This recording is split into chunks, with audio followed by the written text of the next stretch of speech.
Hi, this is Brian Ellison, a professor of politics and public administration at the University of Idaho. This is a lecture from our course POLS 555, Public Administration Theory, which is a class offered in support of the Master of Public Administration curriculum here at the University of Idaho.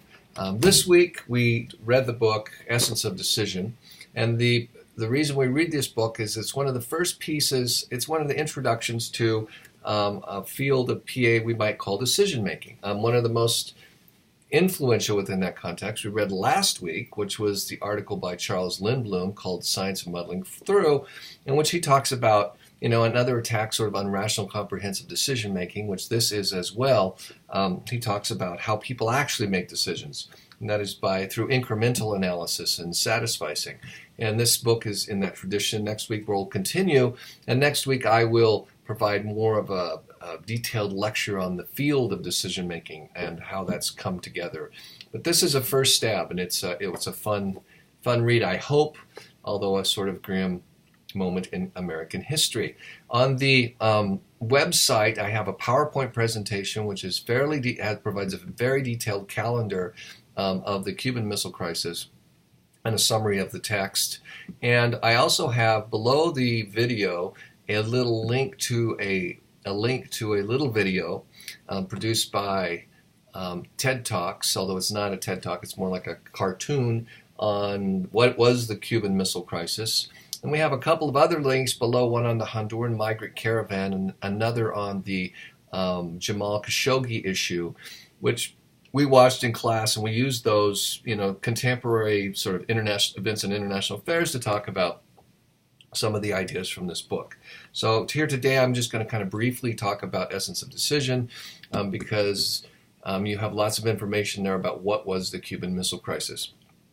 I hope you're familiar with and interested in the Cold War. The Cold War, of course, sort of defined the United States in post-World War II till 1989, 1991-ish.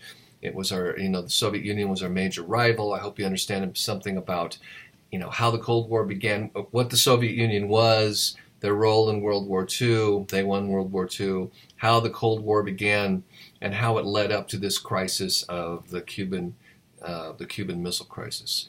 Sort of to make a long story short, there, I would say that you need to understand the concept of détente and MAD. So, after World War II, the Soviet Union, because of their experience in World War II, which was terrible, they lost 20 million people. Then they went and killed 20 million of their own. They were awful. They lost 20 million people, and they decided they weren't going to let that happen again. So one thing they did was they tried to ring the Soviet Union with allies, right? So the Warsaw Pact in Eastern Europe became kind of a barrier to Western Europe and their perception of Western European invasion. Now, we think that's absurd, but of course, Western European powers had consistently invaded Russia or the Soviet Union, and they were going to put an end to that. And then there was also the issue of creating nuclear weapons, right? So the United States builds the first nuclear weapon, but actually the Soviets beat us to the hydrogen bomb. And then the significance of Sputnik in 1960 was they beat us to an intercontinental ballistic missile. So the issue there is that, before we actually had intercontinental ballistic missiles, we would have to put missiles with nuclear tips on them close enough to hit the foreign state, right? So we had missiles in Turkey, we had missiles in Italy, and the Soviets, in order to hit the United States, would have to move missiles somewhere close. Once we developed intercontinental ballistic missiles, we no longer had that problem. So, most of our missiles are in the middle of Wyoming and spread throughout the plain states in secret silos, because a ballistic missile means that we fire it into space, and then it's ballistic. It's like a cannon shell. It falls back to Earth, but they can be targeted back to Earth. In fact, there's these things called MIRVs, which is multiple independently targeted vehicles, or warheads with like 8 nuclear missiles with like 8 warheads on them, and each one can be independently targeted. So this becomes very sophisticated. But for some reason, Cuba, the Russians believed that they needed to put, it was in their strategic interest to put nuclear missiles in Cuba, which meant they could threaten the United States with nuclear annihilation. And this is what we're talking about here, nuclear annihilation. So, there's a lot there about the story, so please familiarize yourself with that. So what Graham Allison is doing is he wants to take on the concept of MAD. And I said earlier we should know about detente and MAD. So to back up, by the time we get to the Nixon administration, what we're doing is we're building missiles to counteract each other. And the idea is, we had thousands and thousands of missiles and nuclear weapons pointed at Russia or the Soviet Union, and they had thousands and thousands of nuclear missiles and weapons pointed at us. And there was a sort of a race going on to see who could build the most and threaten each other the most, even though we could wipe out the world multiple times over. And détente was a policy of Nixon's that was just like, let's just take a break from this. Let's just hold off, right? Because after all, we could waste everyone on the planet anyway. And that developed the concept called MAD, mutually assured destruction. And what that meant is that you can destroy us and we can destroy you. And so, why don't we just put a halt to that? And that led to nuclear arms talks. And so the idea with the nuclear arms talks, when we're about to leave, right, was we could scale back those huge arsenals, right? As long as if we had 2,000 nuclear weapons and they had 2,000 nuclear weapons, we could waste the planet 50 times over, and we really didn't need to have that many. And then we could scale them back to 1,000 or whatever. We never scaled them back to those kinds of levels, but the idea is that nobody's going to destroy the planet.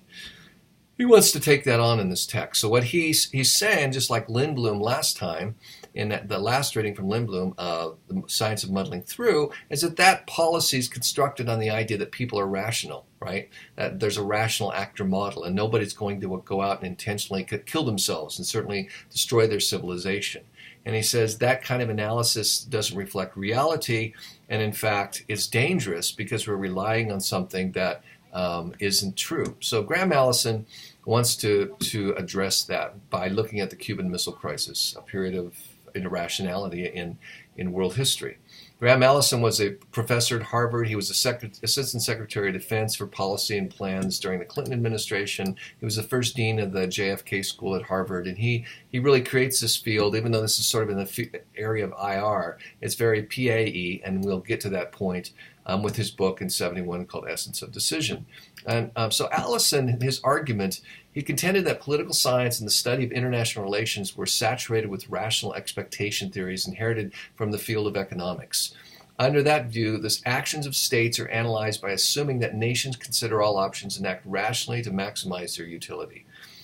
Allison attributed such viewpoints to the dominance of economists such as Milton Friedman and statesmen like Robert McNamara and Henry Kissinger, disciplines such as game theory and organizations such as the Rand Corporation. He put it must be noted, in quotes, it must be noted, however, that an imaginative, he says, quote, it must be noted, however, that an imaginative analyst can construct an account of value-maximizing choice for any action or set of actions performed by a government. So we can use our imaginations to make things seem rational when they probably are not. He says the rational actor model violates the law of falsifiability, and it's not rational at all. So he's going to analyze the Cuban Missile Crisis, tell this story through three lenses. The first lens he's going to use is the rational actor model, one everyone else uses. Then he's got two other ideas. One he calls the organizational process model, and the other he calls the government politics model, to introduce different features that are obvious into decision analysis. His questions are: why did the Soviet Union decide to place offensive missiles in Cuba? Why did the United States respond to the missile deployment with the blockade? And why did the Soviet Union withdraw the missiles at the end of the day? And so he tells this story. So the rational actor model, he summarizes. He says, rational actor model understands state behavior as that of a perfectly rational individual who is normally assumed to have perfect situational knowledge and who attempts to optimize whatever values, goals are sought in a given situation. Their actions of state are analyzed by assuming that nations consider all options and act rationally to maximize their utility. Under this model, governments are as the primary actor, and the government examines a set of goals, evaluates them according to the utility, and picks the one that has the highest payoff. So people are just investing and making rational decisions. But he tells a story through that. So the analysis of the Cuban Missile Crisis reads like this through the rational actor model. John F. Kennedy in 1961 revealed that the Soviet Union, despite rhetoric, had far fewer ICBMs than it claimed. In response, Nikita Khrushchev ordered nuclear missiles with shorter ranges installed in Cuba. In one move, the Soviets bridged the missile gap while scoring points in the Cold War. Based on Kennedy's failure to back up the Bay of Pigs invasion, they believed the U.S. wouldn't respond harshly. And if you want me to talk about Bay of Pigs or anything, you can send me an email and I could teach a course on this stuff. I just absolutely love it and I can talk, but understand those events. Number two, Kennedy and his advisors evaluated a number of options ranging from doing nothing to a full invasion of Cuba. A blockade of Cuba was chosen because it wouldn't necessarily escalate into war and because it forced the Soviets to make the next move. Number three, because of mutually assured destruction by a nuclear war, the Soviets had no choice but to bow to U.S. demands and remove the weapons. That's a summary, of course. So does the rational actor model work? He says no. He says the threats are too high, there's not enough information, there's a short time horizon, there's no way you can make a decision with all of the data because you can't even collect all of the data. So he puts that away very quickly. And then he moves on to his organizational process model. So the organizational process model, decision makers process under time and information constraints, right? We all know that. It's an emergency. They don't have the time. They don't have the emergency. And they do not seek an optimal solution. Instead, decision makers engage in satisficing behavior and attempts to find a solution which achieves a set goal and minimum risk of failure. So satisficing is the idea is you've got as much information as you possibly can collect, and you use that to make a decision that satisfies the group, right, and seems the least dangerous. The rational model, he says, had to ignore a number of factors, such as why the Soviets failed to camouflage the nuclear sites during construction, but did so only after U-2 flights pinpointed their locations. And so using the work of Marx and Simon and others, Allison argues that government bureaucracy places limits on action which limit outcomes. And this is where it becomes very public administration-y. The proposition of the organizational process model are, when faced with a crisis, government leaders don't look at it as a whole, but break it down and assign it according to pre-established organizational lines. And because of time and resource limitations, rather than evaluating all possible courses of action to see which one is most likely to work, leaders settle on the first proposal that adequately addresses the issue, which Simon referred to as satisficing. He would win a Nobel Prize for this, by the way. Leaders gravitate towards solutions that limit short-term uncertainty. So they're trying to alleviate uncertainty, and organizations follow a set of repertoires and procedures when taking action. So the way to think about this is that when governments face a crisis, right, they try to define the problem and they're looking for a way to make a decision, and they delegate out pieces of the problem to agencies or departments that would cover those pieces, right? So the diplomatic questions would be handed to the State Department, the military questions would be handed to the Department of Defense, whatever other pieces are left get handed to different agencies. So this would explain, for example, why the Soviets did not camouflage the missile base or attempt to hide the construction of their missile base. Why? Because the Soviet Union had an agency. They created an agency that would build and deliver missile bases within the confines of the Soviet Union. This was their first missile base outside of the Soviet Union. So they used the same old procedures they would use in the Soviet Union to build a missile base in Cuba, right? They don't have to hide them in the Soviet Union. They don't have to pretend like they're not doing it or any of those kinds of things. So they just built a missile base out in the open, following what the agency had always done. So the Cuban Missile Crisis through the organizational process model reads like this. Because the Soviets had no experience in building missile bases outside the USSR, they assigned tasks to establish bureaucracies, which followed their own set procedures for building a missile base. But their procedures were not suited to Cuba. Hence, mistakes were made that allowed the U.S. to easily learn about the missile base. Number two, Kennedy and his advisors did not really consider options other than blockade or an airstrike. Initially, most of Kennedy's people were in favor of airstrikes, but airstrikes created uncertainty, especially since the Air Force could not guarantee it could disable the nuclear missiles. The naval option provided certainty, right? The U.S. Navy already had considerable strength in the field, and Kennedy was able to communicate directly with naval commanders. Hence, Kennedy and his advisors fell back on the blockade as the safe option.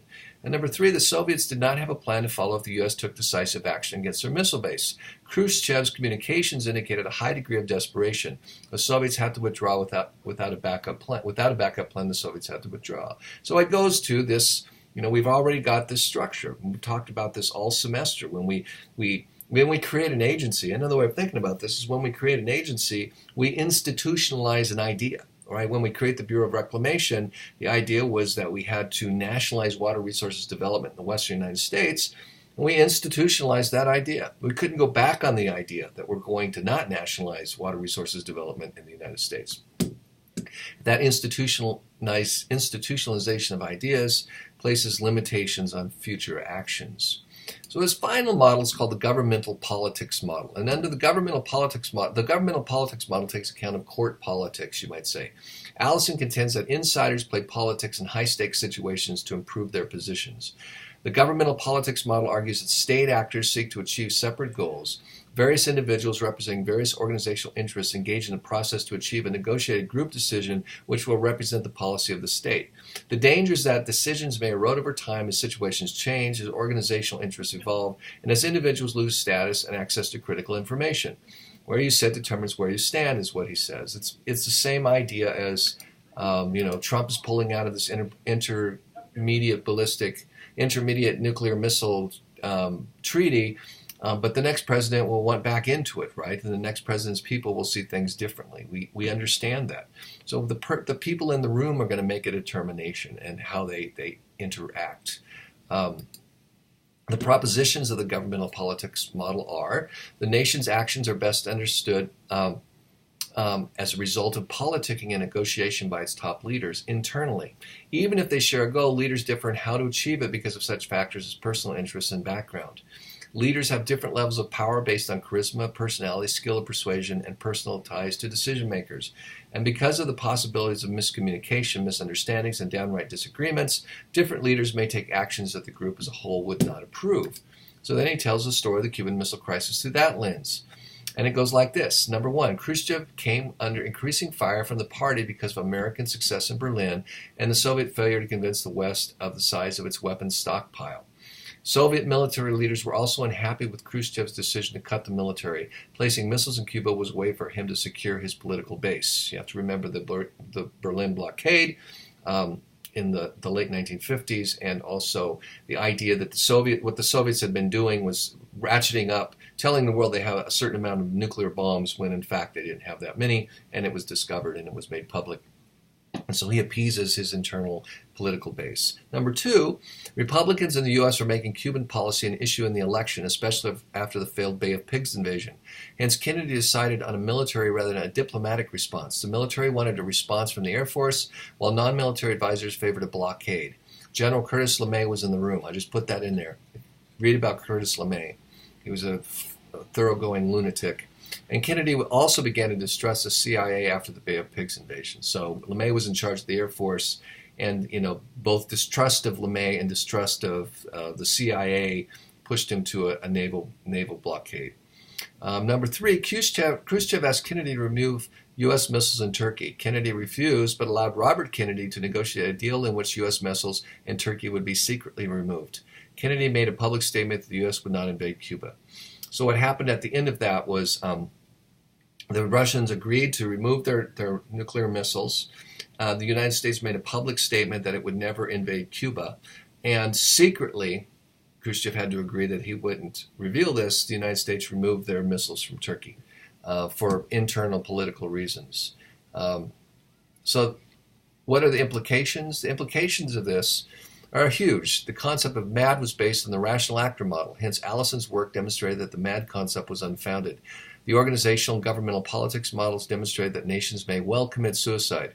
Allison noted several historical incidents that backed his assertion. For example, the Japanese attacked Pearl Harbor with the full knowledge that they lacked the industrial capacity and military might to win a war against the United States. Another, the organizational model also explains mistakes in military history. The U.S. knew, for example, that Japan was planning to attack Pearl Harbor, but the commander of the naval base interpreted the information as a threat of sabotage, which led him to prepare for the problem in a different way rather than a threat of attack. The governmental politics model explained other military errors. For example, General Douglas MacArthur defied orders during the Korean War and marched the U.S. Army toward China. MacArthur's mistake was not rational. It was made in response to disagreements with Truman and other U.S. policymakers, and it was a disaster. Remains a disaster. And most importantly, Allison's work revealed the dangers of the rational actor model. States and individuals are not rational, which we say, yeah, of course that's true today, but this is an introduction to this. So a couple of just quick critiques. The economists didn't back down. The economists are, of course, backing down now. Behavioral economics is all the rage, and people like Milton Friedman said we should maintain a rational actor analysis because it provides good data and information, which I actually do agree with as well. And another one of the big critiques was that Allison's conclusion that Bobby Kennedy made a secret deal with the Soviets in which the U.S. would remove missiles from Turkey was pure speculation, according to his critics. They said he was just making this up. But after the minutes and the proceedings of the Cuban Missile Crisis were released in 1990, it was proven that Allison was entirely correct with this analysis, which gave more more people became enthused about this book. Once again, this is a classic book in the field of decision making, a first book, something you want on your bookshelf. I did note that I've had this book for a long time, and I paid it when I was in my MPA program $6.95 for it. I probably thought $6.95 was a whole lot of money too. So I hope you get something out of this, and next week I'll spend some time talking about decision making more broadly. So thank you. Have a nice weekend. Thanks.